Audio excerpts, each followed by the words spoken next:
Hi, so today I'm going to read chapter 14, Corpses and Dobermans. Doberman's a type of dog.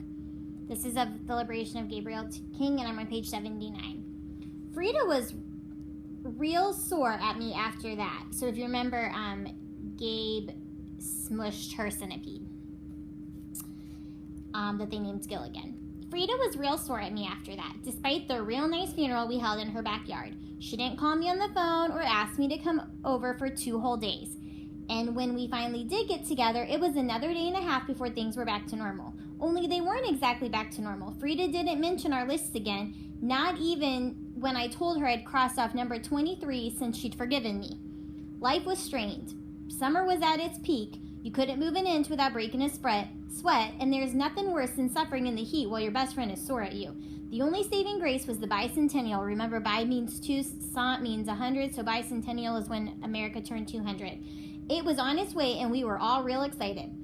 The last week of June, me and Frida met up in Hallowell to get some ice cream cones. I'd saved up my allowance every day since I squished the centipede, so it was my treat.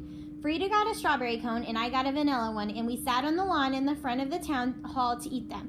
That was a real good spot because you could listen in on everyone's conversations.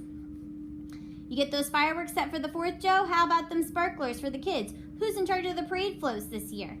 Everyone had something to say, and it was fun listening to them with ice cream dripping down your chin. At least it was fun until Duke and his pop pulled up in their old monster truck. I'd been trying not to think about Duke all summer, but now I remembered him right quick. Let's go, I said to Frida, but she stayed put. They're not going to chase me away, she said. She was pretending to be brave, but I noticed how she watched real careful while Mr. Evans climbed out of the truck. Duke climbed out after him and said something to his pop. Then he glared at me and Frida, but she glared right back. Mr. Evans glanced over at us, but he didn't say anything. He just kept walking to the general store. See, said Frida, that wasn't so bad, but I wondered who she was trying to convince, me or herself. I was glad Mr. Evans hadn't called Frida any names again. But I didn't want to stick around until they came back. Come on, I said. Let's go back to my house and make another obstacle course. I tried to pull Frida up with me, but she didn't budge. Her eyes narrowed into slits like she was getting an idea. Then they started to sparkle again. I couldn't decide if it was a good thing or a bad thing. Only thing I knew for certain was it meant trouble. I got a better idea, Frida said. What? I asked, real suspicious. I sure hoped it didn't involve bugs. Frida's chin jutted out like it did when she got something in her head she was going to be stubborn about. Gabe, she said, it's time to do some liberating. The thing about trouble is, if you think you're going to land in it, you can be pretty certain you're right. One minute I was sitting outside the town hall with an ice cream cone, and the next minute I was crouched in a pricker bush outside Duke Evans' trailer. Looked like our fear-busting was back in business. You sure we should do this? I asked, peering between the branches. Yup, said Frida. Duke's trailer is on your list, right? Well, it's on mine too, so now's our chance. We were just a few feet away from the edge of Duke's yard. What if someone's home? We know they're not, Frida said. That's why we got to do it now. I sniffed the air, remembering what Wayne Patterson said about Mrs. Evans' corpse. I didn't smell anything, but there wasn't any wind today. Dwayne said that they've got a Doberman in there, I whispered. Frida wiped her brow. I don't hear any barking, she said, but we both stayed real silent in case. I hadn't put Dobermans on my list, but that was only because I hadn't thought of them at the time. Truth was, I'd ranked them right close to spiders.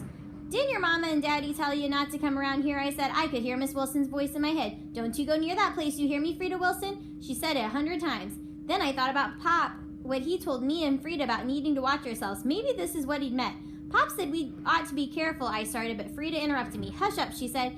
Didn't I tell you that liberating is serious business? I nodded. Well, there's no kind of serious business that isn't risky. Besides, we're watching out, aren't we? Why else do you think we're in the bushes? I had to admit, Frida had a point. Come on, she said. Let's check things out. I bet you $2 it's not so scary once we get close. Frida darted out of the bushes, but I grabbed her back again and held on tight. Don't be a scaredy cat, Frida told me real stern. It's broad daylight. Frida pulled loose of my grip. She dodged an old tire in a car fender, then she hesitated. We'd never been this close before. I closed my eyes and held my breath. Then I opened one eye and watched as Frida darted the rest of the way to the door. She touched it with her palm and then looked back over her shoulder and grinned. See, she said, not so scary, I told you. Far as I was concerned, Frida could have all the glory. I stayed planted in my spot. But Frida didn't put up with that. Get over here, Gabriel King, she hollered. You can't cross this off your list unless you get out of that pricker bush.